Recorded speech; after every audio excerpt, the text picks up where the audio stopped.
Assalamualaikum warahmatullahi wabarakatuh. Waalaikumsalam warahmatullahi wabarakatuh. Alhamdulillahirabbil alamin. Wassalatu wassalamu ala asyrofil anbiya'i wal mursalin sayyidina Muhammadin wa ala alihi wa ashabihi wa man da'a bi da'watihi wa man tabi'ahum bi ihsani ila yaumiddin. Asyhadu an la ilaha illallah wa asyhadu anna Muhammadan abduhu wa rasuluhu la nabiyya ba'dahu, amma ba'du.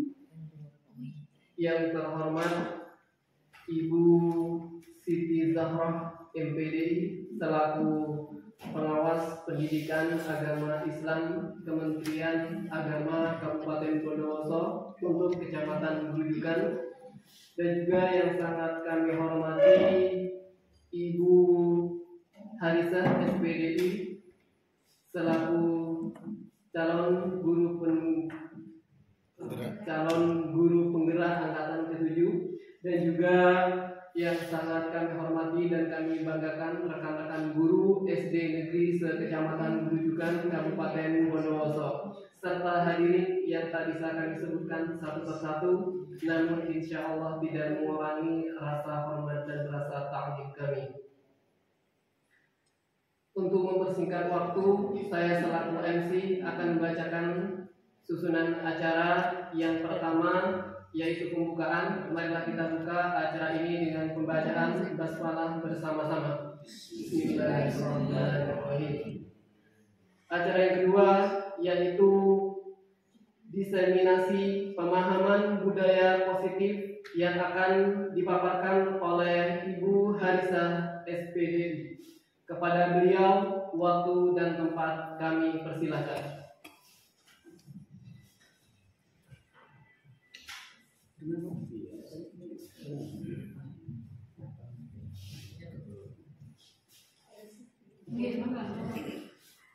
Baiklah, Assalamualaikum warahmatullahi wabarakatuh.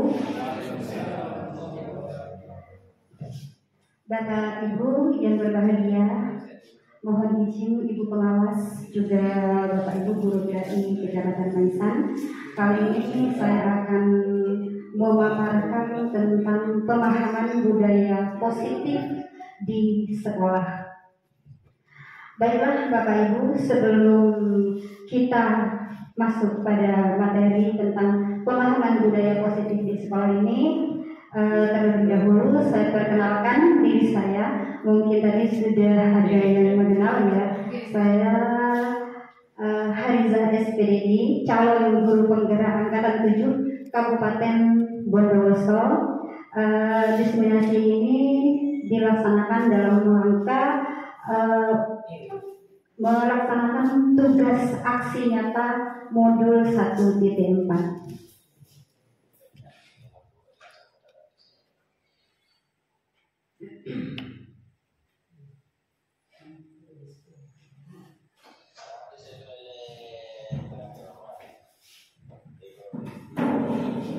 Baiklah Bapak Ibu yang berbahagia, untuk menyingkat waktu langsung saja kita masuk pada apa yang akan saya paparkan pada kesempatan kali ini, yaitu tentang budaya positif. Jadi sebelum kita masuk jauh lebih dalam lagi, saya ulas sedikit tentang budaya positif. Budaya positif itu yaitu pembiasaan positif yang di dalamnya terdapat kegiatan-kegiatan untuk menumbuhkan karakter peserta didik kita.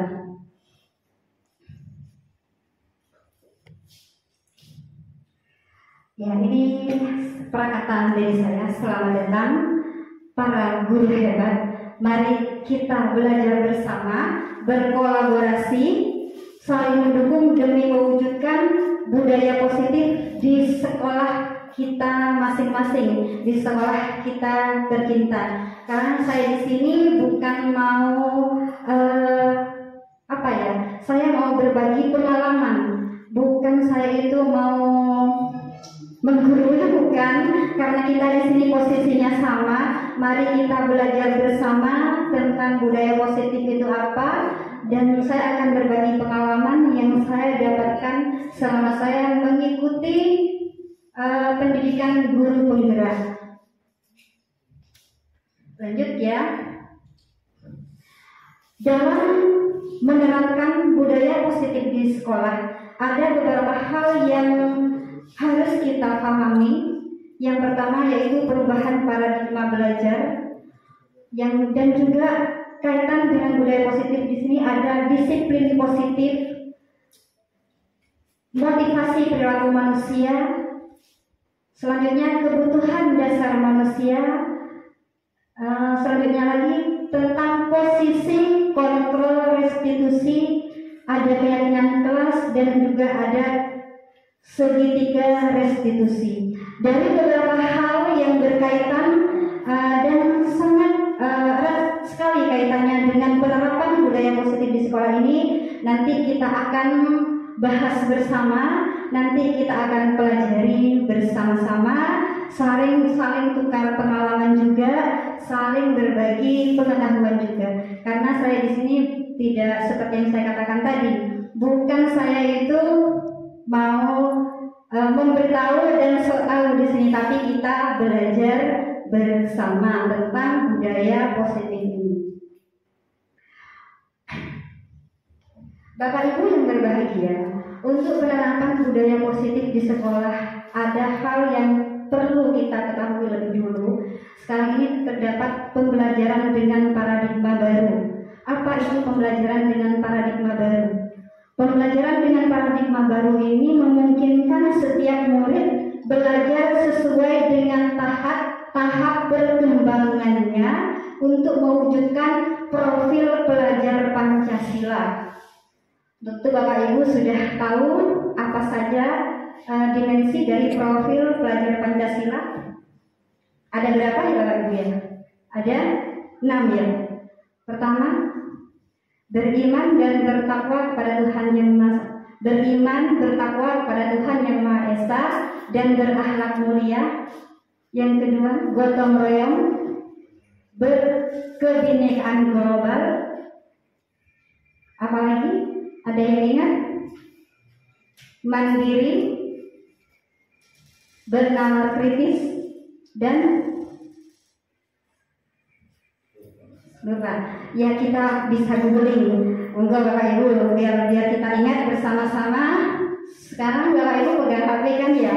Semuanya dilihat di Google untuk profil pelajar Pancasila. Kalau dulu waktu K13 beda, mas ada berapa itu, sekarang ada tambahan untuk beriman, bertakwa, dan berakhlak mulia jadi satu.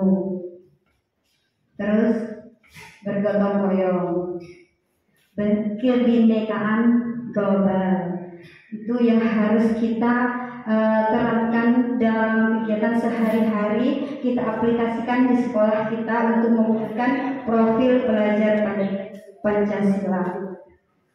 Sudah ketemu? Iya, sudah ketemu. Apa saja Pak Ketua?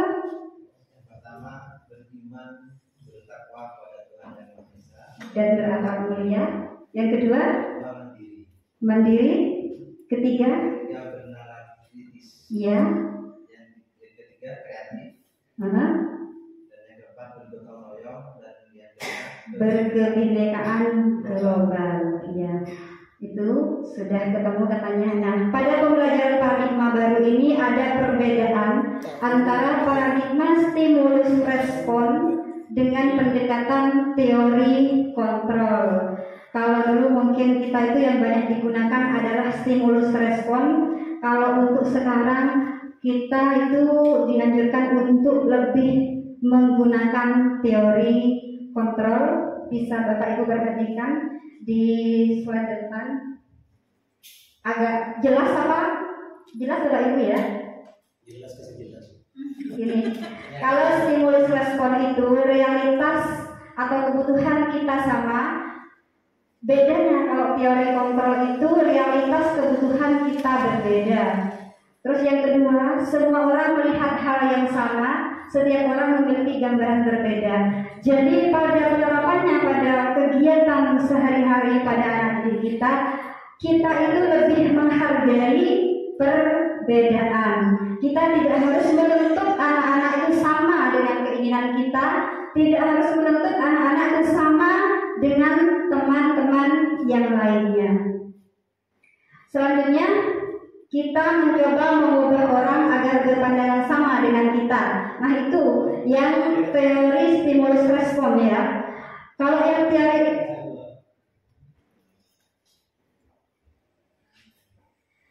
teori kontrol, kita berusaha memahami pandangan orang lain tentang dunia.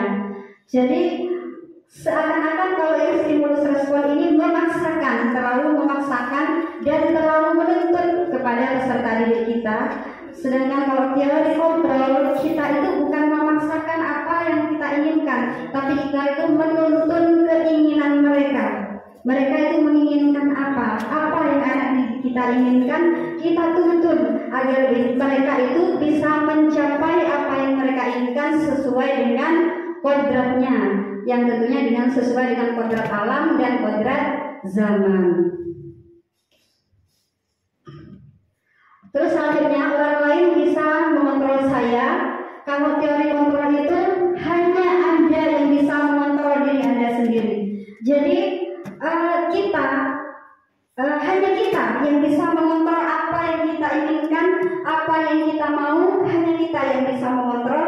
Tapi kalau stimulus respon, orang lain bisa mengontrol saya. Jadi apa yang saya kerjakan bisa karena perintah orang lain, bisa karena ingin dipuji oleh orang, bisa karena takut mendapat hukuman dari guru. Itu bedanya. Terus pemaksaan ada pada saat bujukan gagal. Jadi cenderung ada paksaan. Ketika kita mendidik atau membujuk anak didik kita untuk mengikuti aturan yang ada, misalkan untuk belajar secara lebih serius, kita bujuk mereka. Ketika gagal kita membujuk mereka, kita cenderung memaksakan, cenderung akan memaksa, entah itu dengan berupa ancaman, berupa sebuah hukuman jika mereka tidak belajar dengan sungguh-sungguh seperti itu. Sedangkan pada teori kontrol, kolaborasi dan konsensus menciptakan pilihan-pilihan baru. Jadi anak-anak itu kita ajak berkolaborasi, menciptakan pilihan-pilihan baru yang kita munculkan. Kira-kira apa yang akan kamu mau dari pembelajaran ini? Apa tujuan kamu nanti? Apa yang kamu inginkan nanti setelah besar nanti? Seperti itu. Jadi dirangsang anak-anak itu untuk bisa punya semangat sendiri. Lanjut ya Bapak Ibu. Nah, sekarang kita masuk pada ini yang sangat erat kaitannya dengan budaya positif. Ini di sini ada disiplin positif. Mungkin Bapak Ibu sudah sering mendengar kata-kata disiplin ya. Dalam kita membiasakan pembiasaan ke anak-anak, ke anak didik kita, tentu kita tidak lepas dari pembiasaan disiplin ini. Kebanyakan orang akan menghubungkan kata disiplin dengan tertib tunduk pada tata tertib, teratur, dan kebutuhan pada peraturan. Kata disiplin juga sering dihubungkan dengan hukuman, padahal itu sangat berbeda. Jadi kebanyakan kita mungkin selama ini dalam proses pendisiplinan anak didik kita lebih banyak menggunakan hukuman agar mereka bisa disiplin dan taat pada aturan. Disiplin positif merupakan salah satu cara penerapan disiplin yang bertujuan untuk menumbuhkan kesadaran diri pada anak didik kita. Dalam melakukan sesuatu itu mereka punya kesadaran diri tanpa adanya sogokan, tanpa adanya rasa takut pada ancaman ataupun hukuman. Nah, sebagai pendidik, tujuan kita adalah menciptakan anak-anak yang memiliki disiplin diri sehingga mereka bisa berperilaku mengacu pada nilai-nilai atas dasar kesadaran dirinya sendiri, bukan karena atas dasar sogokan tadi. Misalkan akan yang paling tertib duduknya akan diberi permen seperti itu.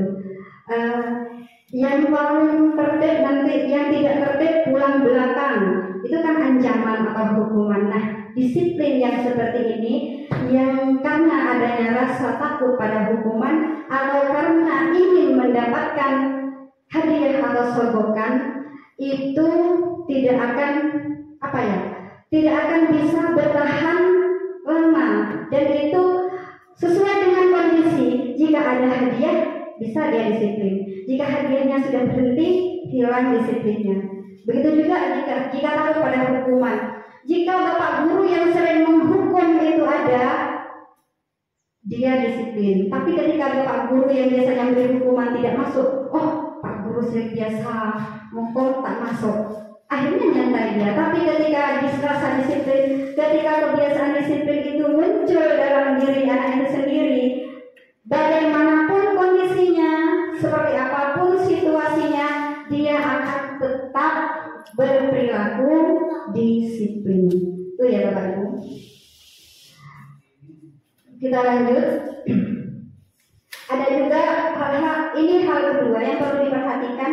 Hal selanjutnya yang perlu diperhatikan dalam menerapkan budaya positif di sekolah, kita harus melihat motivasi perilaku manusia. Ada bermacam-macam motivasi perilaku manusia. Yang pertama, menghindari ketidaknyamanan atau hukuman. Jadi perilaku manusia itu, anak didik kita, baik guru maupun anak-anak, ada perilaku yang memotivasi. Yang pertama, menghindari ketidaknyamanan atau hukuman. Murid melakukan disiplin diri karena yang tadi takut pada hukuman. Terus ini adalah tingkat terendah. Kalau motivasi karena ketidaknyamanan atau takut pada hukuman, ini adalah tingkatan yang terendah. Tingkat yang di atasnya ingin mendapat imbalan atau penghargaan dari orang lain. Nah, itu juga motivasi dari luar, termasuk motivasi dari luar juga, sama-sama bukan dari dirinya. Dan yang tertinggi, tingkat tertinggi yaitu menghargai nilai-nilai kebaikan diri. Murid melakukan disiplin diri karena nilai-nilai yang mereka yakini dan mereka hargai, dan mereka melakukannya karena ingin menjadi orang yang melakukan nilai-nilai yang mereka yakini tersebut. Motivasi ini yang membuat murid memiliki disiplin positif, karena motivasi ini terbentuk dari dirinya, yaitu bersifat internal, bukan bersifat eksternal. Nah, ini lebih masuk dari bahasan yang tadi ya. Jadi hampir sama. Jadi kalau apa-apa dilakukan karena kesadaran diri, muncul dari motivasi yang ada dalam diri kita sendiri, insya Allah itu akan lebih bertahan lama dan lebih bisa terus continue. Kalau dari luar, yang namanya dari luar, ketika yang di luar yang memotivasi itu tidak ada, sudah luntur disiplinnya. Seperti itu. Iya, kesadaran diri. Kita lanjut pada motivasi sudah ya. Kita lanjut pada konsep disiplin. Nah, ini juga masih berkaitan dengan yang tadi ya. Konsep disiplin dengan identitas gagal. Nah, seperti tadi, hukuman dan penghargaan itu termasuk konsep pendisiplinan pada anak didik kita dengan identitas gagal. Kenapa dikatakan gagal? Ya seperti tadi, karena itu bersifat eksternal, bukan muncul dari dirinya sendiri. Seperti dengan memberikan hukuman, anak-anak itu akan terasa menyakitkan. Ketika anak-anak mendapatkan hukuman, rasanya sangat menyakitkan tentunya. Terus yang kedua, merasa tidak nyaman. Pastinya siapapun yang terhukum pasti merasa tidak nyaman, dan akan muncul rasa ketakutan. Jadi setiap saat tidak akan ada rasa tenang, apalagi dalam proses kegiatan belajar mengajar. Misalnya di kelas, pelajaran di kelas ada bapak ibu guru yang mungkin ya, ini mungkin tidak ada yang di sini. Sedikit-sedikit menghukum, salah sedikit dihukum muridnya. Memang anak-anak itu tertib, ngikut, diam, tapi yang ada apa? Rasa ketakutan. Ketika rasa ketakutan yang ada, ketika anak belajar itu sudah dibayang-bayangi rasa ketakutan, dia tidak akan mendapatkan situasi yang nyaman dalam kegiatan belajar itu. Kalau sudah situasinya tidak nyaman, otomatis apapun yang kita berikan, apapun yang akan dia pelajari tidak akan cepat masuk, tidak akan tertangkap dengan baik kalau anak berada dalam situasi ketakutan. Terus yang keempat, murid akan cenderung menyembunyikan kesalahan. Namanya sudah takut ya. Dia ketika salah pasti akan berusaha serapi mungkin untuk menyembunyikan kesalahannya karena takut untuk dihukum. Terus yang kelima, murid menjadi rendah diri. Ketika dia sudah dihukum di depan teman-temannya, dia akan merasa minder. Dia akan merasa menjadi orang yang paling rendah di situ. Namanya sudah terhukum. Nah, itu efek kalau memberikan disiplin dengan suatu hukuman. Untuk penghargaan, ini kenapa masih dikatakan gagal? Padahal bukan hukuman, ini adalah suatu penghargaan. Karena kenapa? Penghargaan ini yang pertama tidak efektif. Penghargaan ini tidak efektif. Yang kedua, dapat merusak hubungan. Ketika anak dihargai, dipuji, dia akan yang satunya tidak mendapat penghargaan, tidak dipuji, jadi akan rusak hubungan antara mereka seperti itu. Jadi itu merusak hubungan.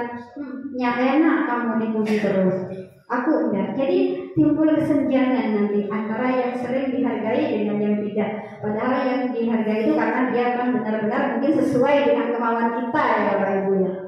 Terus selanjutnya mengurangi ketepatan, menurunkan kualitas. Kualitasnya juga bisa dikatakan berkurang.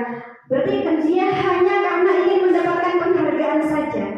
Itu kenapa dikatakan kualitasnya berkurang. Mematikan kreativitas yang muncul di pikiran hanya ingin mendapat penghargaan itu saja. Aku kalau begini aku dihargai. Jadi untuk lebih kreatif lagi, untuk bisa berpikir secara kreatif sudah tertutupi dengan rasa selalu ingin mendapatkan penghargaan. Nah, yang terakhir, penghargaan dapat menghukum. Kenapa dikatakan dapat menghukum Bapak Ibu? Karena itu ketergantungan pada penghargaan saja. Ketika penghargaan tidak ada, misalnya di sini ada Bapak Ibu yang sering memberikan reward ya, memberikan hadiah kepada murid-muridnya yang mungkin pintar, cerdas. Misalkan kalau di Burgari ada muridnya yang selalu hafal surat pendek, hafal semua, atau hafal Al-Quran juz 30 diberikan reward. Siapa yang hafal juz 30 nanti akan Pak Guru beri hadiah. Nah, itu hadiah itu sebenarnya menghukum Bapak Ibu. Kenapa dikatakan menghukum? Karena anak nanti akan punya rasa ketergantungan untuk selalu mendapatkan hadiah pada setiap kebaikan yang dilakukan. Seperti itu. Jadi ada apa ya? Karena ingin mendapatkan hadiah saja. Ketika kita mungkin yang Bapak Ibu guru yang biasa memberikan hadiah pindah misalkan diganti guru agama baru yang tidak sama kebiasaannya dengan Bapak Guru sebelumnya, hilang sudah, semangatnya hilang, motivasinya juga akan hilang. Itu termasuk seperti yang tadi, karena itu masih berupa motivasi yang eksternal. Nah, ini yang kedua. Yang kedua, konsep disiplin dengan identitas sukses. Kalau yang dua macam tadi, hukuman dan penghargaan itu termasuk konsep disiplin dengan identitas gagal. Yang ini konsep disiplin dengan identitas sukses. Mungkin ini yang bisa nanti Bapak Ibu terapkan di lembaga Bapak Ibu masing-masing untuk menerapkan budaya positif dan juga membuat anak-anak disiplin di sekolah. Yang pertama, konsekuensi. Ini konsekuensi tapi masih di bawahnya restitusi. Restitusi ini masih di atasnya lagi, ada tingkatan lagi. Apa itu konsekuensi? Anak-anak itu mengabaikan sesuatu karena konsekuensi yang harus dia lakukan. Misalkan penguatannya jangka pendek. Kalau yang konsekuensi perlu monitoring berkelanjutan. Misalkan contoh ya, contoh ketika dia itu tidak mengerjakan PR, contohnya diberi konsekuensi. Konsekuensinya dia harus mengerjakan di jam istirahat. Padahal jam istirahat itu sudah waktunya untuk bermain, untuk santai. Nah, dia diberi konsekuensi. Jadi konsekuensi dari kesalahan yang sudah dibuat, seperti itu. Terus stimulus respon. Stimulus itu rangsangan ya, merangsang keinginan anak-anak. Terus yang keempat, murid menghormati peraturan. Ya, konsep disiplin dengan identitas sukses ini, dengan konsekuensi ini, murid akan menghormati peraturan yang sudah ada, yang sudah dibuat. Kehilangan waktu untuk merenungi kesalahan. Dia kehilangan waktu untuk merenungi kesalahan karena waktunya tadi digunakan untuk menebus kesalahannya. Jadi untuk merenungi dia tidak akan punya waktu. Kalau yang restitusi, bagaimana Bapak Ibu? Anak-anak akan lebih bertanggung jawab pada perilakunya. Dia akan lebih mempertanggungjawabkan apa yang sudah dia lakukan. Misalkan berbuat kesalahan, dia akan lebih bertanggung jawab pada kesalahan yang pernah dibuat. Seperti itu. Terus fokus pada pemecahan masalah dalam jangka panjang. Jadi anak-anak itu diajak untuk bisa memecahkan masalah dari permasalahannya sendiri. Anak-anak ketika berbuat kesalahan bukannya langsung disalahkan, tapi kita ajak bersama. Kenapa sampai berbuat salah seperti itu, dan kita juga memberikan pemahaman kepada mereka bahwa bukan dia satu-satunya orang yang berbuat salah, karena semua manusia pasti berbuat salah. Jadi anak-anak tidak akan merasa gagal ketika dia sudah melakukan satu kesalahan. Dia masih punya rasa optimis untuk bisa membenahi dan memperbaiki kesalahannya. Murid menghormati dirinya dan orang lain. Dia akan lebih menghormati dirinya dan orang lain. Dibuat oleh murid dan murid belajar memecahkan masalah. Nah, seperti tadi. Jadi apa pemecahan masalahnya itu diajak berpikir untuk bisa memecahkan masalah. Dituntun, murid kita dituntun untuk bisa memecahkan suatu permasalahan. Bersifat teori kontrol. Restitusi ini bersifat teori kontrol.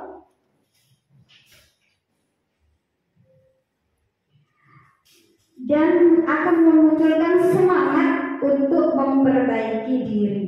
Saya dari tadi di sini berbicara tentang restitusi.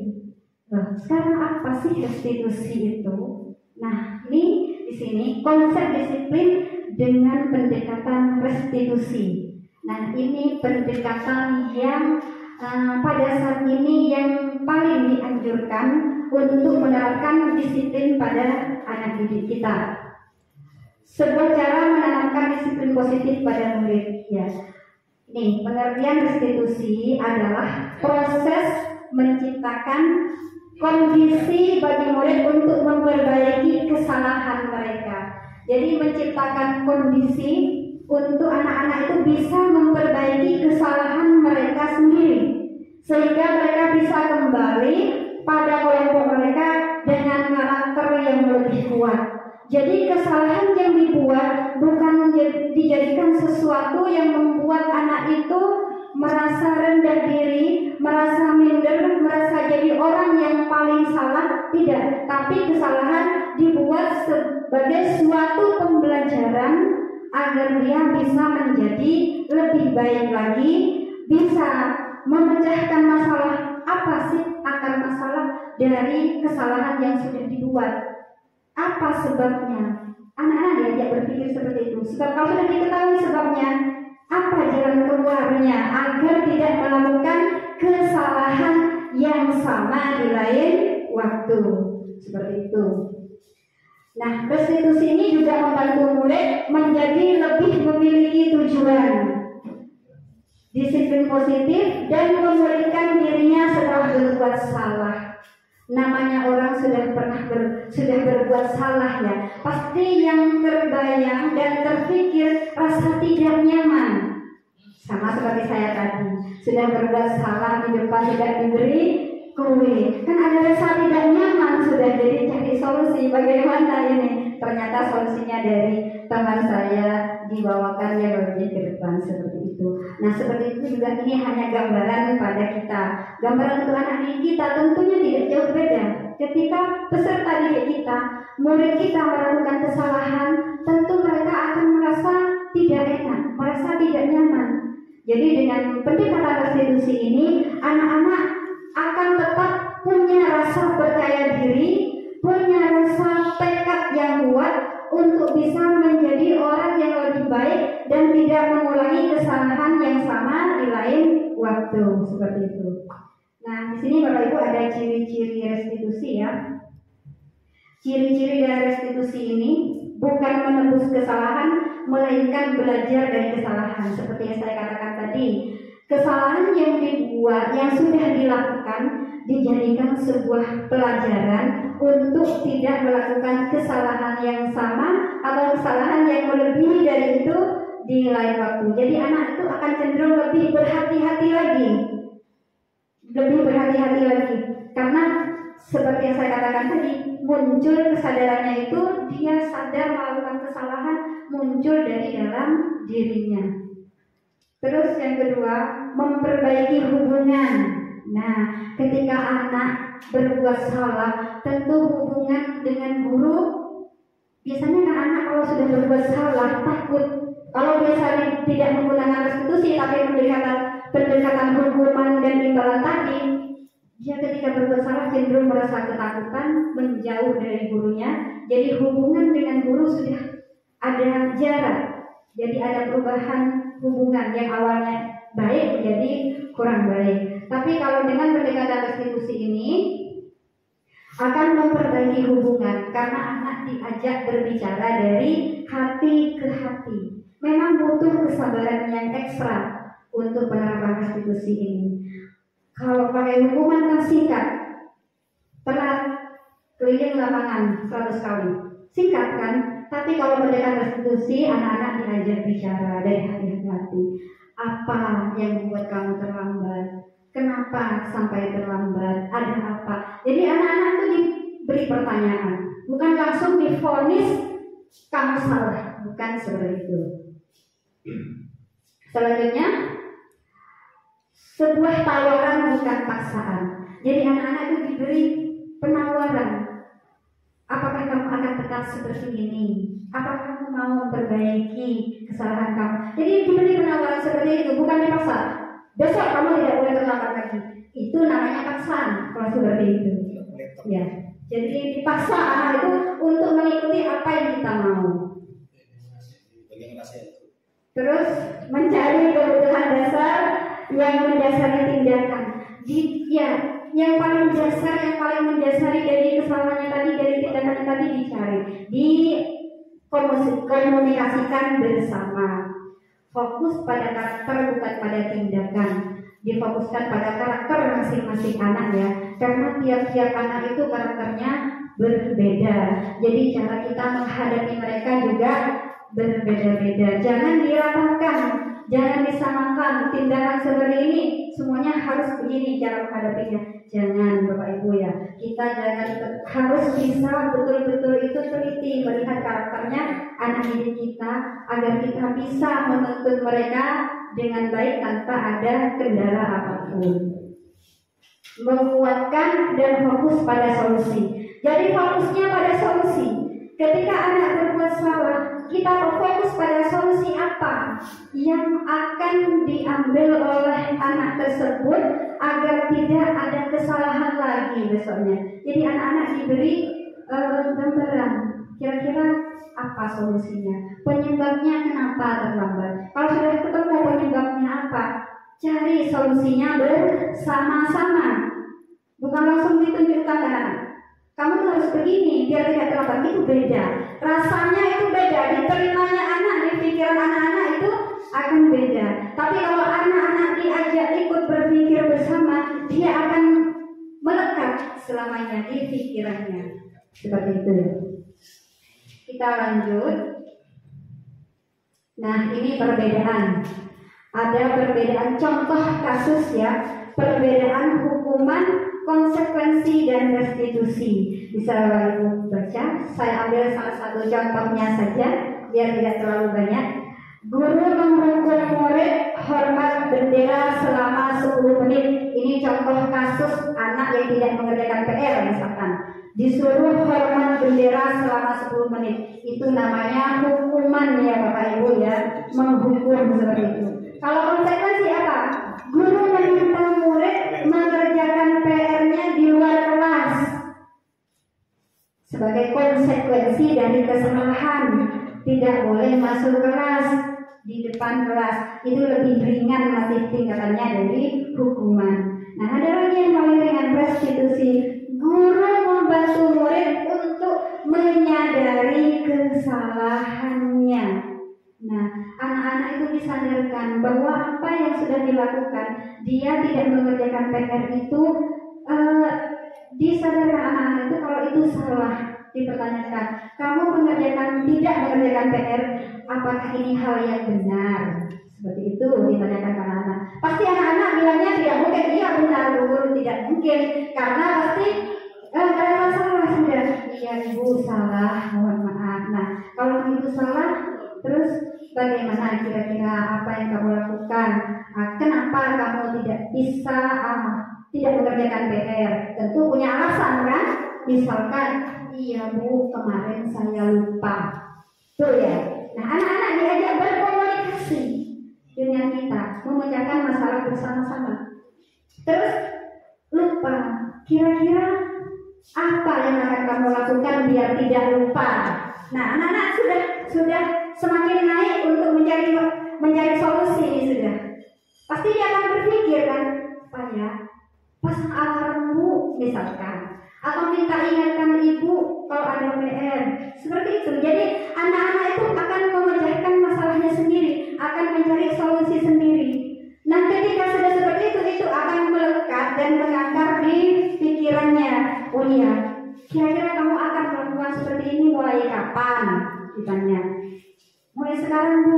Nah, dia akan ingat. Mulai sekarang saya harus ingat kalau ada PR. Jadi seperti itu. Kalau karena hukuman, selesai hukumannya ya selesai sudah. Paling ada yang hanya rasa minder tadi, hanya rasa malu, merasa dipermalukan. Bahkan yang muncul mungkin di hati anak-anak marah ya sama gurunya. Bisa-bisa ada rasa dendam nantinya Bapak Ibu di hati anak-anak. Anak-anak itu akan tumbuh semakin besar. Kalau mereka menyimpan dendam sampai mereka besar, ini bahaya Bapak Ibu. Bisa nanti membesar, saya yang besar nanti yang berbicara seperti itu nanti kalau karena mangkel dipermalukan mendapatkan hukuman. Karena lihat anak itu beda. Ada yang dia cukup sabar menerima hukuman, ada dia yang karakternya pemalu, mungkin dia akan merasa sangat dipermalukan seperti itu. Jadi efeknya sangat negatif pada kita. Kalau menggunakan restitusi ini benar-benar positif buat anak, positif buat kita juga positif, dan hasilnya juga akan lebih optimal. Selanjutnya, nah ini kenapa di sini keyakinan kelas masuk ya Bapak Ibu ya. Nah ini juga dalam upaya mewujudkan budaya positif di sekolah, tidak terlepas dari pembuatan keyakinan kelas. Nah jadi untuk anak-anak itu bisa kita tuntun ke arah budaya yang positif untuk menerapkan hal-hal positif pada anak, dimulai dari sebuah keyakinan kelas. Keyakinan ini dibuat bersama-sama, dijadikan di dalam kelas, misalkan sebuah aturan yang harus ditaati bersama, tetapi hasil dari kesepakatan bersama, bukan langsung dari sekolah ditulis tata tertib kelas. Itu kan pemaksaan namanya seperti itu. Iya anak-anak kalau setuju, saya nggak setuju seperti ini aturannya, bukan seperti itu nanti. Kalau anak-anak sudah tidak setuju, dia tidak akan mengikuti, tidak akan disiplin, tidak akan ikut pada apa yang sudah dipampang tadi. Tapi kalau sudah dibuat atas kesepakatan bersama, ketika anak melanggar, bukankah kamu sudah sepakat dengan ini? Kenapa? masih melakukan. Hal apa yang membuat kamu melakukan ini? Tentu kamu punya alasan. Coba guru ingin tahu alasannya. Seperti itu Bapak Ibu guru. Jadi harus apa ya? Butuh benar-benar kesabaran yang ekstra ya kayaknya ya. Nah ini di sini ada hal-hal yang perlu diperhatikan dalam pembuatan keyakinan kelas. Keyakinan kelas itu lebih abstrak dibandingkan peraturan, lebih samar, lebih abstrak dan lebih menyeluruh ya. Terus sesuai dengan kondisi sekolah agar mudah diterapkan. Kalau tidak bisa diterapkan di sekolah itu jangan dipaksakan untuk dibuat keyakinan di dalam kelas. Terus pernyataannya bersifat positif, dibuat bersifat positif. Misalkan kalau di kelas ada kata-kata dilarang mengotori kelas, begitu ya. Kan kata-katanya itu mengotori, kata-katanya kurang tidak bersifat positif, tapi diubah menjadi kata-kata menjaga kebersihan kelas, seperti itu. Jadi kata-katanya dibuat yang bersifat positif. Terus sedikit saja agar lebih mudah diingat. Jangan terlalu banyak. Nanti keyakinan kelas dibuat sampai 20 poin. Bingung mana ini. Akhirnya terlewatkan semua. Jadi dibuat sedikit saja. Yang penting membuat suasana kelas kondusif, bisa tercipta budaya yang positif, bisa menerapkan disiplin yang positif di dalam kelas dan di lingkungan sekolah. Berupa pernyataan yang universal. Nah, contohnya seperti tadi, menjaga kebersihan kelas itu kan cukup universal, termasuk di dalamnya tidak membuang sampah sembarangan, tidak mencoret-coret tembok. Jadi tidak usah didetail satu persatu. Dilarang mencoret-coret tembok, dilarang membuang sampah sembarangan. Cukup menjaga kebersihan kelas. Sudah mencakup semuanya kan Bapak Ibu ya. Jadi lebih universal. Yang terakhir, melibatkan semua anggota kelas. Jadi dilibatkan semua anak-anak yang di situ. Jangan hanya diambil yang pintar-pintar saja. Yang lain tunggu di luar ya. Ini Bapak Ibu guru sama teman-temannya mau membuat keyakinan kelas, atau diambil pengurusnya saja misalkan. Ketua kelas, sekretaris, bendahara. Ayo kita kumpul di kelas. Kita membuat keyakinan kelas. Yang lain suruh di luar. Itu jangan. Tapi semua harus dilibatkan. Sama saja dengan mungkin ini untuk guru di kelas. Begitu juga kepala sekolah pada guru. Untuk menciptakan budaya positif juga harus ada keyakinan di sekolah yang harus disepakati bersama. Hasil musyawarah bersama. Jangan hanya keputusan sendiri. Jadi harus dimusyawarahkan bagaimana Bapak Ibu kalau misalkan kita mulai pelajaran jam 7 kira-kira bisa tidak seperti itu. Bukan langsung mulai besok diberitahukan semua Bapak Ibu guru mulai besok jam 7 harus mulai pelajaran. Bukan seperti itu Bapak Ibu ya.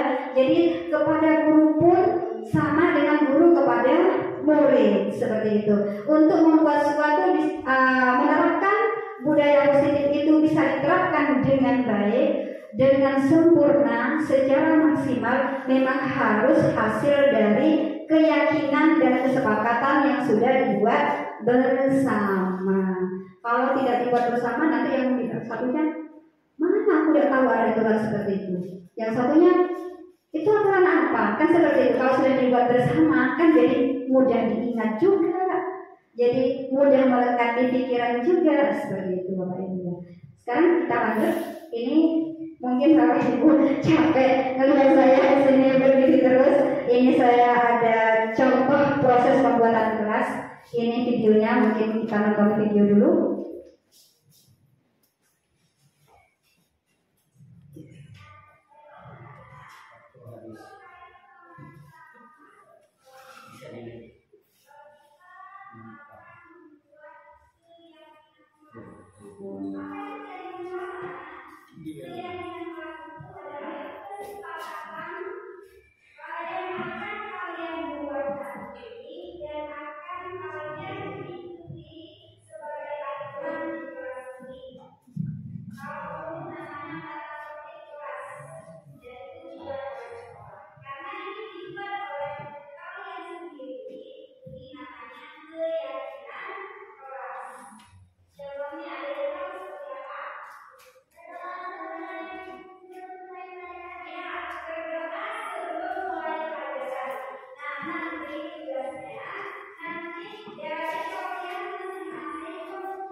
Itu contohnya sekilas Ibu ya, tidak bisa sampai selesai biar tidak terlalu makan waktu lama, karena yang di video dengan yang berdiri sekarang sama saja bosan nanti Bapak Ibu ya. Jadi itu contohnya setiap awal masuk pelajaran atau di tahun ajaran baru kita akan murid-murid baru naik, itu dibuat keyakinan kelas.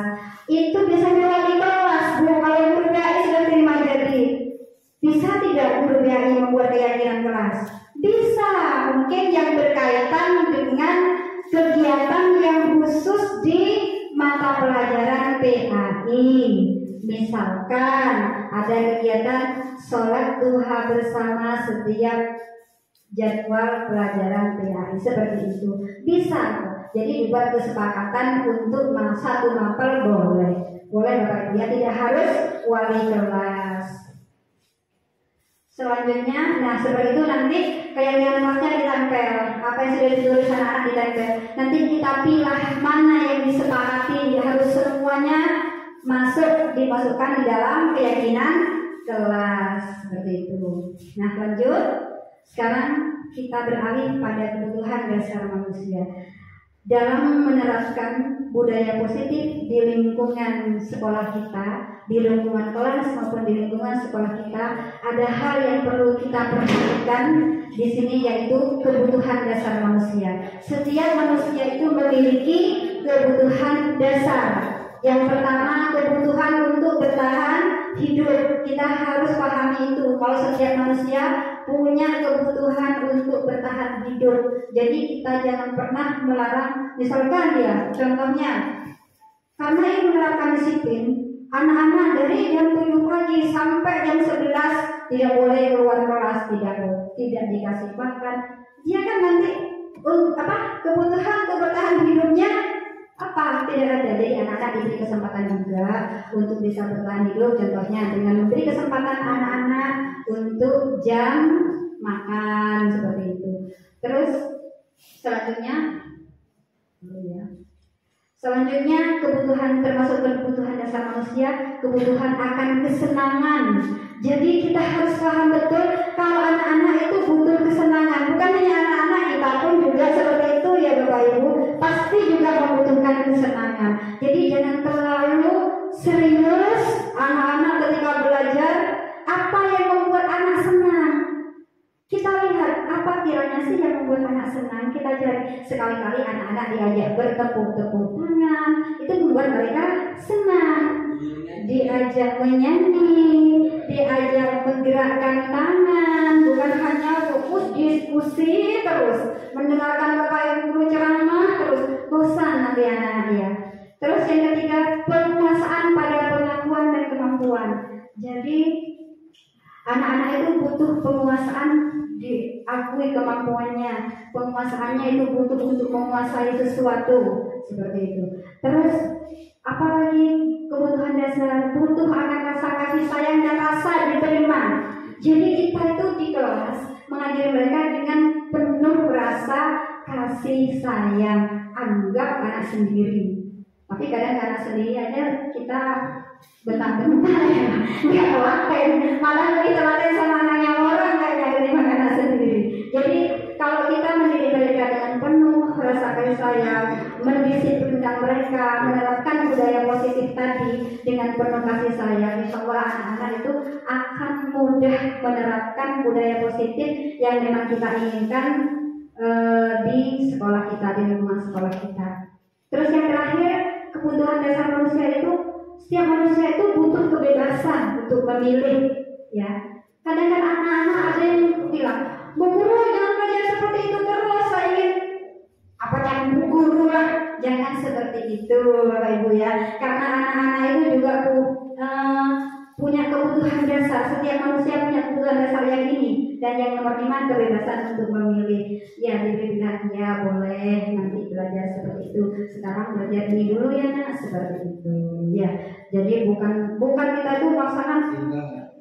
Kalau Pak Guru sudah ngajar seperti ini ya sudah ikuti. Bukan seperti itu, karena setiap anak itu punya kebebasan untuk memilih apa yang dia inginkan di kelas seperti itu. Jadi kasih penawaran ke anak-anak, bukan selalu memaksakan. Pengaturan tempat juga seperti tempat duduk. Anak-anak, gimana kalau tempat duduknya sekarang kita rubah, setuju nggak? Seperti itu. Bukan langsung, ayo sekarang dirubah begini. Jangan seperti itu, harus dihilangkan sekarang. Ini juga untuk suksesnya kita menerapkan budaya positif di lingkungan sekolah kita. Selanjutnya ada 5 posisi kontrol. Nah, ini sudah semakin masuk dalam usaha atau upaya penerapan budaya positif di sekolah. Kita sebagai guru ada 5 posisi kontrol di situ. Kira-kira ini kita berada di posisi yang mana seringnya?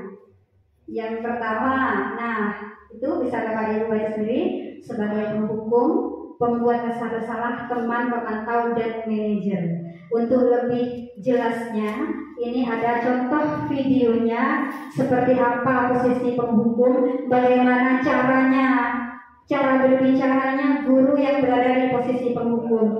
Dan kita bisa melihat dari contoh tadi, kira-kira kita itu sering berada di posisi yang mana.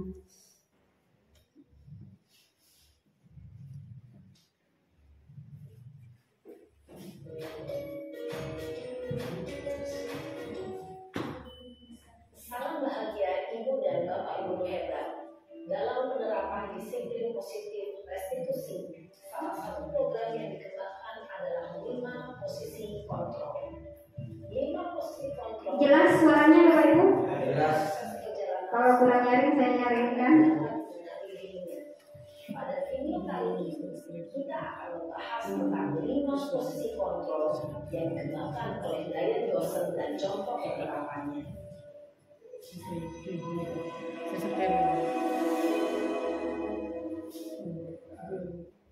5 posisi kontrol itu adalah 1.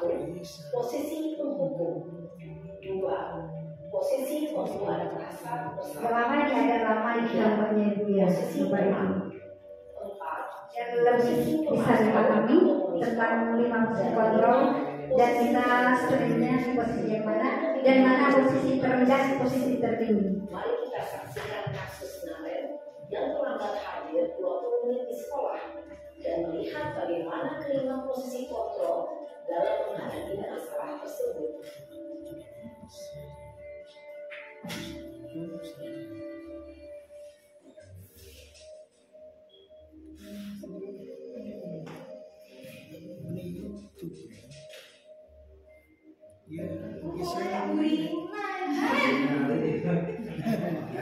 Sini kamu.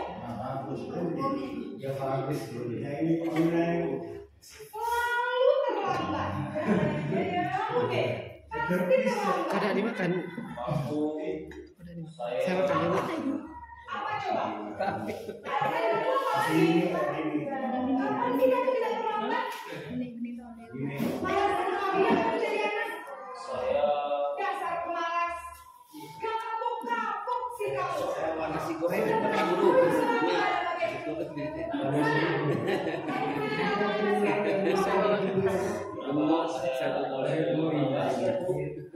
Kenapa?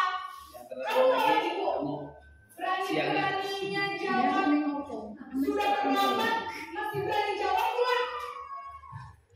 Sekarang, ini lapangan basket 5 kali sekalian.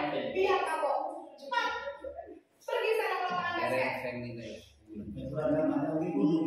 Posisi penghukum biasanya berbicara dengan nada tinggi, menghardik, menunjuk-nunjuk, menyakiti, dan menyinggung. Hukuman bisa berupa fisik maupun psikis. Ini Bapak Ibu hebat.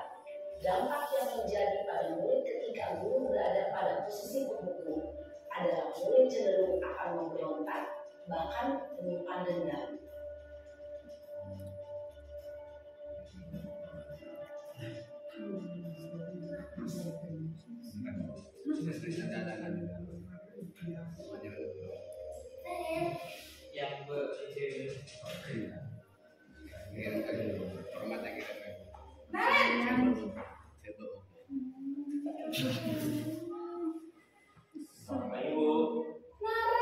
Naren, kamu kenapa terlambat lagi, Naren?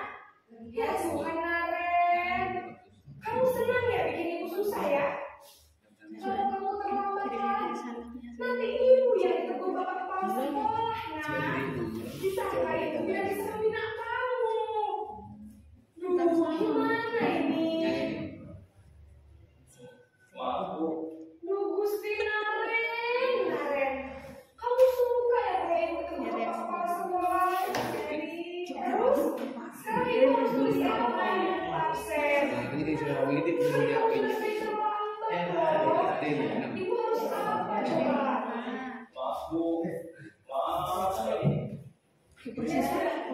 dari kalian jangan bikin dia lagi ya nak ya. Aku tidak akan kuat lagi kalau mama ini terus.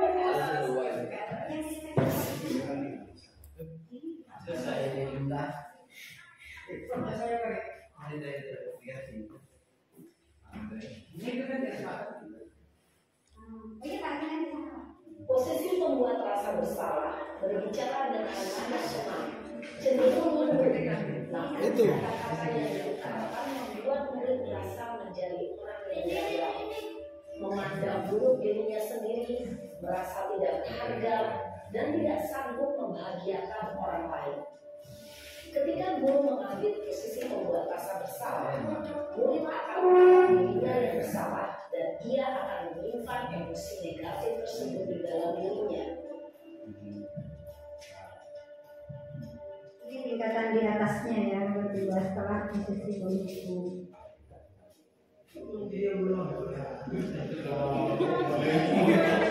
Di atas lagi yang ketiga.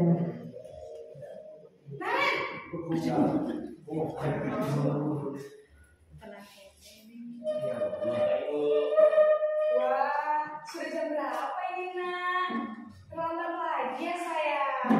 Iya Bu, habis ibu saya belum membangunkan saya Bu. Kamu malah menyalahkan ibu kamu. Kamu bukannya anak yang larinya paling kencang. Kok terlambat sih? Iya Bu, saya memang terlambat bangun tadi. Jadi biarpun saya lari kencang, tetap gak kekejar Bu. Ya sudah sana. Nanti lain kali larinya lebih kencang lagi ya. Biar gak terlambat lagi. Bikin senang ibu demi ibu. Bisa kan? Bisa Bu. Sudah sana masuk kelas. Ibu beresin urusan absen kamu. Kamu ini ada-ada saja.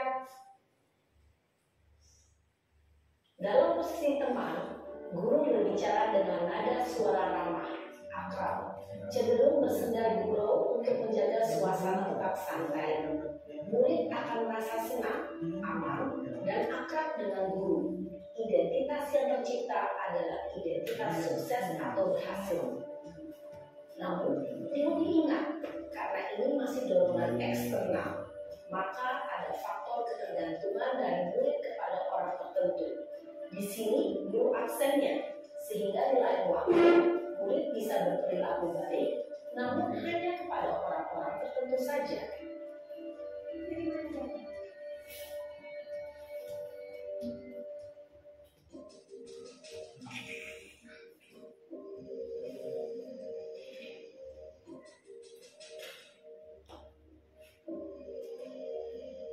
Naren,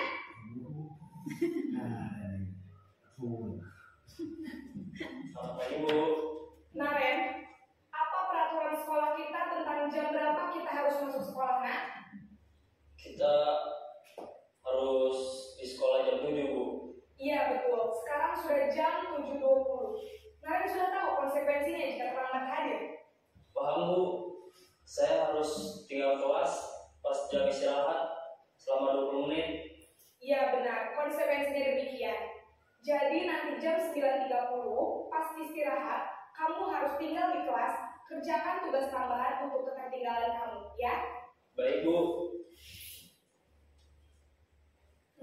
Posisi pemantau mengandalkan penghitungan atau data untuk mengontrol murid. Guru mengarahkan murid berdasarkan peraturan dan konsekuensi. Seorang pemantau menunjukkan bahasa tubuh dan ekspresi wajah yang datar dan cenderung formal.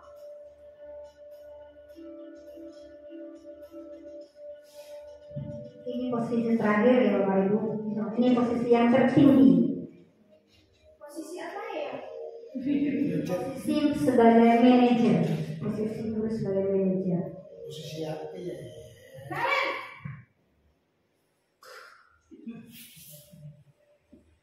Selamat pagi Bu. Selamat pagi Naren. Maaf Bu, saya terlambat. Iya, sekolah masuknya jam 7, sekarang sudah jam 7.20. Jadi sekarang bagaimana ini Naren? Maaf Bu, saya lupa setel alarm saya semalam. Baiklah, menurut kamu, keyakinan sekolah yang mana yang perlu kamu tingkatkan? menghargai diri sendiri dan orang lain mungkin ya Bu. Setuju. Jadi, apakah Naren meyakini prinsip saling menghormati tersebut? Iya Bu, saya meyakininya. Apakah Naren bersedia memperbaiki masalah keterlambatan ini? Bersedia Bu. Bagaimana kamu akan memperbaiki masalah keterlambatan ini? Saya akan coba untuk tidak lupa menyetel alarm saya Bu. Baik, kalau Naren mau menyetel alarm di rumah, ada orang yang kira-kira bisa bantu mengingatkan tidak? Ada Bu, kata saya, Kak Emma.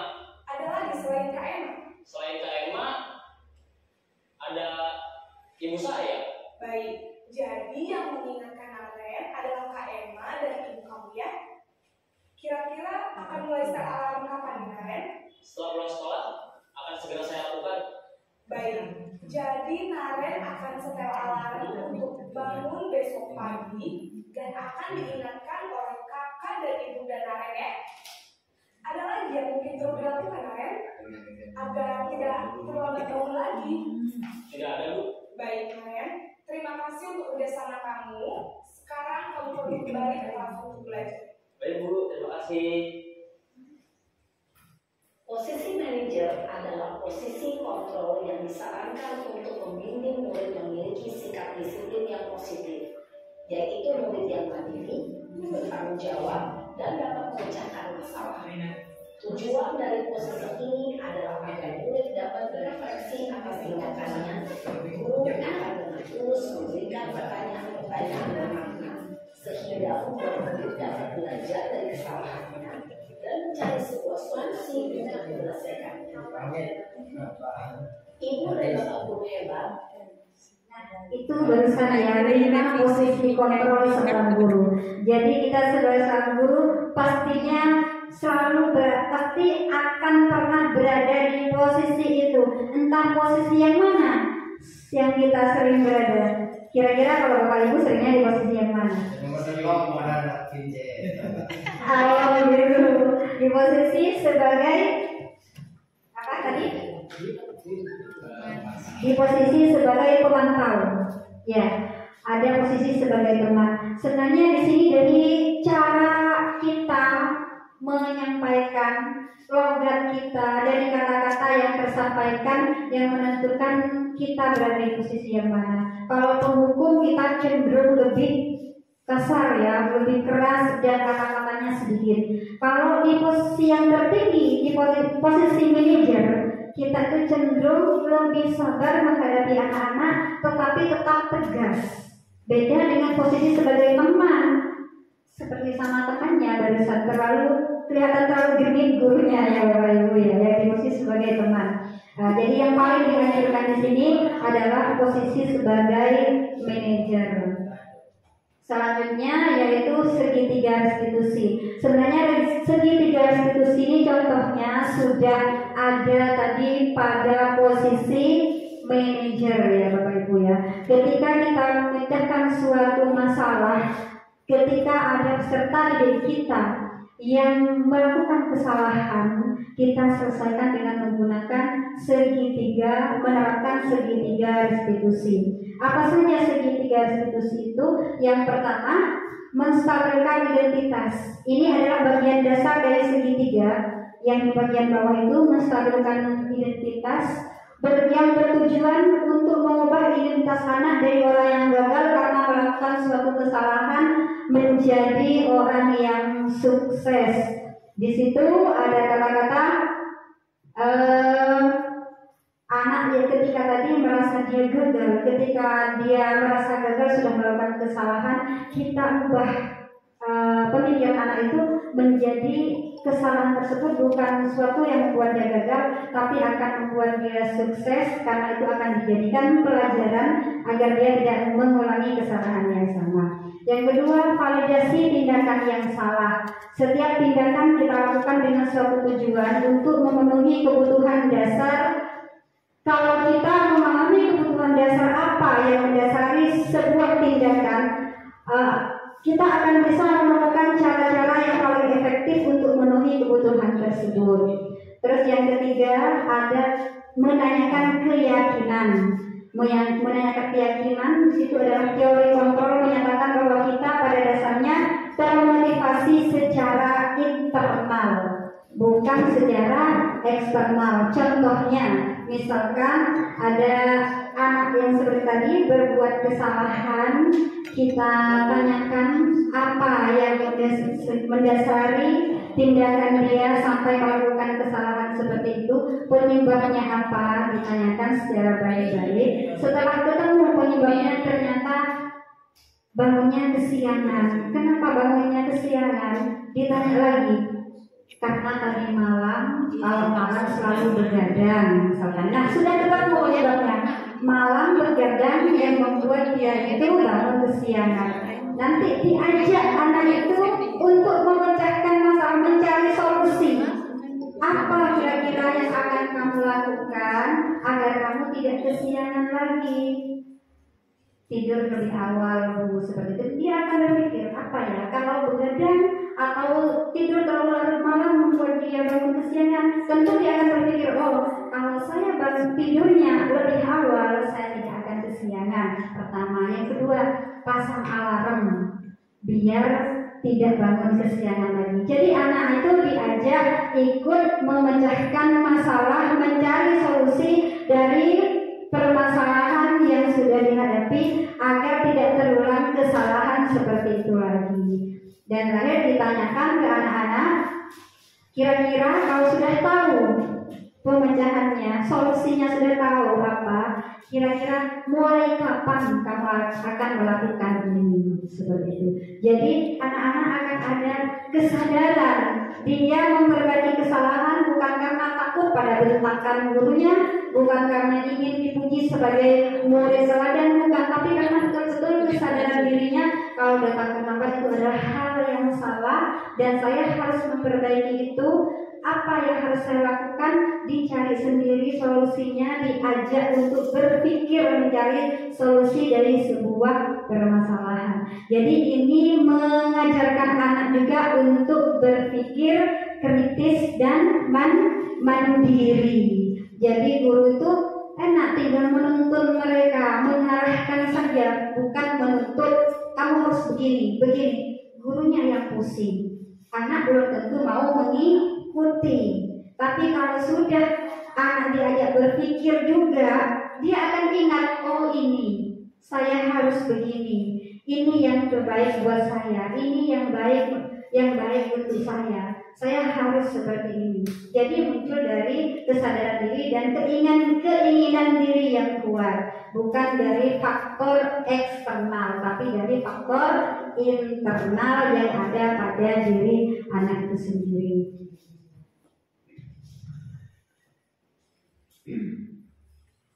Ini ada contoh penerapan segitiga restitusi. Mungkin sudah cukup saya sampaikan tadi contohnya seperti apa.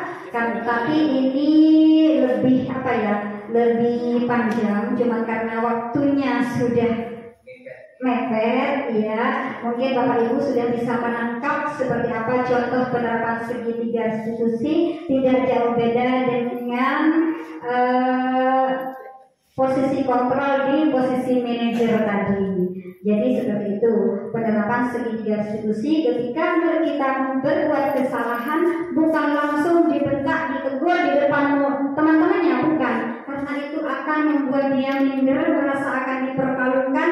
Dia bukannya akan berusaha memperbaiki kesalahan, tapi yang ada hanya rasa mangkel, rasa benci, rasa dendam kepada gurunya.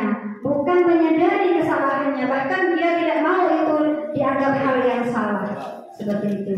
Jadi kalau dalam segitiga restitusi ini, kita mungkin hanya dituntut butuh kesabaran dalam mengolah kata dan menyampaikan kata-kata kepada anak-anak, mungkin lebih cenderung lebih halus tetapi tetap tegas, ya. Jadi ketika ada anak salah, bukannya dilihat kesalahannya apa, dibiarkan dulu, habis itu dipanggil, bicara berdua dari hati ke hati, biar masuk. Kalau langsung dibentak di depan yang lain, tidak akan menerima, dia tidak akan terima dan tidak akan menyadari kesalahannya dan tidak akan ada berusaha untuk memperbaiki kesalahannya, dipanggil ke kantor, misalkan diajak bicara berdua. Bapak guru tadi ngeliat kamu nyontoh jawaban temannya. Kira-kira kalau mencontek itu perbuatan yang salah apa benar, nak? Ditanya. Tentu anak-anak kan salah, Bu Guru. Nah, kalau sudah tahu salah, kenapa kamu lakukan? Karena saya tidak bisa menjawab, Bu. Kenapa tidak bisa menjawab? Karena saya tidak belajar, Bu. Kenapa kok tidak belajar? Apakah ada sesuatu pekerjaan sehingga kamu bisa tidak belajar? Ditanyakan permasalahannya. Ya sudah, kali ini kamu merasa salah atau tidak? Iya salah. Tapi kamu usah berkecil hati. Setiap manusia itu pasti berbuat salah. Tidak ada kesalahan yang tidak bisa diperbaiki. Seperti itu. Jadi anak-anak tetap diberi motivasi. Ya Bapak Ibu, tetap diberi motivasi, dirasa untuk semangat, tetap semangat meskipun sudah salah. Dia akan punya semangat untuk mentoleransi kesalahan. Karena tadi identitasnya sukses, bukan gagal. Mungkin hanya itu yang bisa saya sampaikan. Mungkin sudah sangat bisa dipahami. Kalau sekiranya ada pertanyaan, saya buka untuk 3 orang penanya. Disilahkan. Saya persilahkan ke Bapak Moderator ya untuk membantu tanya jawab. Baik, untuk sesi selanjutnya mungkin ada dari Bapak Ibu untuk menanyakan materi yang telah disampaikan oleh Ibu Harisa SPDI. Saya buka untuk penanya pertama. Dipersilakan Ustaz Herman.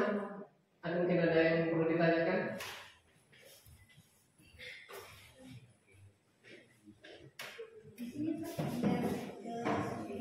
Bismillahirrahmanirrahim. Assalamualaikum warahmatullahi wabarakatuh. Terima kasih atas pemaparannya Ibu Kepala Sekolah, Ibu Aisyah SPDI.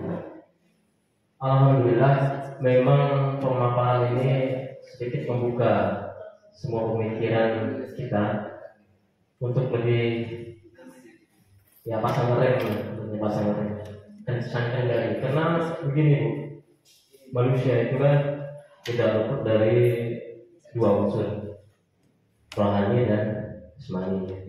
Terkadang kita rentangnya itu di rohani, sehingga hati itu, suasana hati itu ke bawah,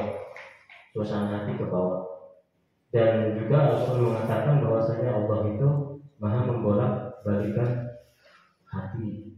Nah, di saat itu kita lagi khusyuk, kita lagi yazid, kita lembut ke anak-anak, lembut ya kan. Pokoknya dianggap lebih dari anak sendiri.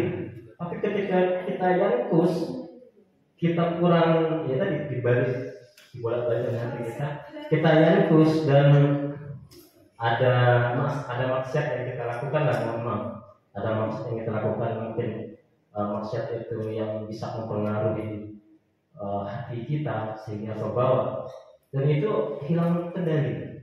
Kita langsung mengeluarkan kata-kata kasar. Pertanyaannya itu bagaimana menyeimbangkan suasana hati dengan restitusi tadi, dan apakah itu bisa kontinuitas, itu restitusi itu berlangsung terus dengan suasana hati. Terima kasih. Baik, Bapak Ustaz siapa? Ustaz Herman, terima kasih, pertanyaan yang cukup bagus. Ini intinya pertanyaan tentang bagaimana menata hati ya Bapak ya. Karena namanya hati tergantung situasi hati kita. Kadang ada permasalahan itu hati bisa dan seperti itu Pak ya. Jadi untuk tetap membuat kontinu suasana hati kita, itu selalu kita ingat kalau kita sebagai pendidik bukannya menuntut kepada murid, tetapi menuntun. Nah, kalau kita sudah punya pemikiran menuntut, ketika murid tidak mengikuti, sedikit saja tidak mengikuti kata-kata kita, yang timbul rasa mangkel, rasa marah, sehingga hati yang awalnya sabar berubah menjadi tidak sabar, seperti itu. Nah, kalau kita selalu mempunyai sini tugas kita bukan menuntut mereka untuk begini, bukan menuntut mereka harus seperti yang kita mau, tapi kita di sini menuntun mereka. Ya, jadi kita akan ada rasa kesabaran di situ. Kesabaran itu akan timbul. Kalau kita sudah punya pemikiran menuntun, kita akan mudah memaklumi kesalahan anak didik kita. Oh, anak didik kita, mereka salah.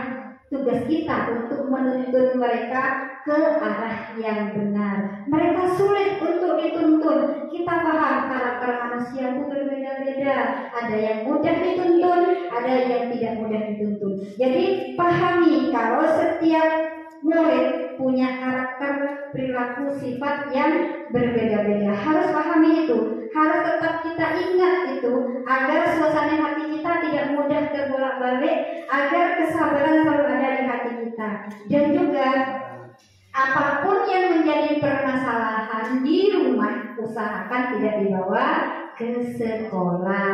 Jadi ketika kita menghadapi anak didik kita, buang semua masalah yang ada di pikiran kita, hutang-hutang lupakan dulu, tanggungan-tanggungan disingkirkan dulu. Jadi kita fokus menuntun anak didik kita. Tugas kita sekarang menuntun mereka menjadi lebih baik, menuntun mereka untuk mencapai apa yang mereka inginkan, untuk mencapai kebahagiaan yang setinggi-tingginya sesuai dengan kodrat alam dan kodrat zaman. Maksudnya bagaimana? Disesuaikan dengan kodrat alamnya, alam sekitarnya seperti apa, lingkungan di situ seperti apa. Kita harus sesuaikan apa yang mudah anak dapat, apa yang mudah anak tangkap, sesuaikan dengan lingkungan yang ada. Dan sesuaikan juga dengan kodrat zaman. Tuntutan zaman sekarang seperti apa?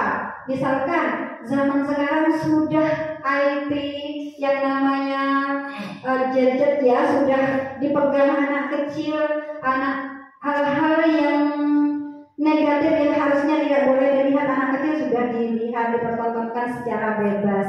Nah, itu tugas kita sesuaikan dengan perkembangan zaman sekarang. Jangan langsung tolak perkembangan zaman sekarang. Misalkan salah satu contoh, aplikasi TikTok itu sangat mendunia, kan ya? Sangat mendunia. Anak-anak banyak menyukai aplikasi itu. Kita jangan langsung hapus, larang, tidak boleh mental ke anak-anak. Jadi ya sesuaikan, buat sesuatu yang masuk itu menjadi hal positif, menjadi hal pembelajaran juga kepada anak-anak. Intinya satu kata tadi, untuk menata hati kita harus punya kesadaran penuh apa tugas kita di sini. Ya tadi itu menuntun bukan menuntut kepada peserta didik kita. Kita mau menerapkan budaya positif, kita bukan menuntut mereka untuk mengikuti budaya positif itu, bukan.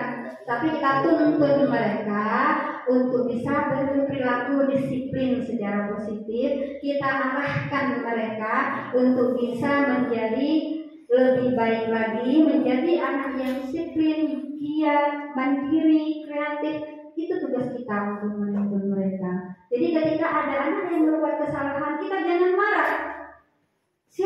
Kenapa anak itu sampai berbuat salah? Siapa yang harus memperbaiki? Kita kan yang harus memperbaiki. Kita perbaiki, kita pelan-pelan, jangan terburu-buru. Namanya membentuk karakter anak tidak bisa secara instan. Ya Bapak Ibu harus melalui proses yang panjang. Intinya satu, dibutuhkan kesadaran dan kesabaran kita, kesabaran yang penuh. Oke, itu yang bisa saya jawabkan untuk pertanyaan Bapak tadi. Kita ada yang lain? Baik, terima kasih ya kepada Ustaz Herman SPDI. Selanjutnya pertanyaan kedua, kami persilahkan. Pertanyaan ada. Baik, Ibu silakan. Waktu sudah habis. Harus disiplin waktu lagi. Baik, sudah lupa. Iya, Pak, saya udah jadi tanya. Sebetulnya saya punya banyak pertanyaan. Iya banyak, tapi waktu sudah ada warning dari sahabat kita. ya. Kita jadinya sekarang hanya sekedar sharing Saya aja. jawab, Saya pribadi mungkin bisa diterima ya. Yang pertama saya menangkap adanya kesadaran Ibu bisa di sini. insel. Iya. Biar lebih Biar lebih cepat bisa.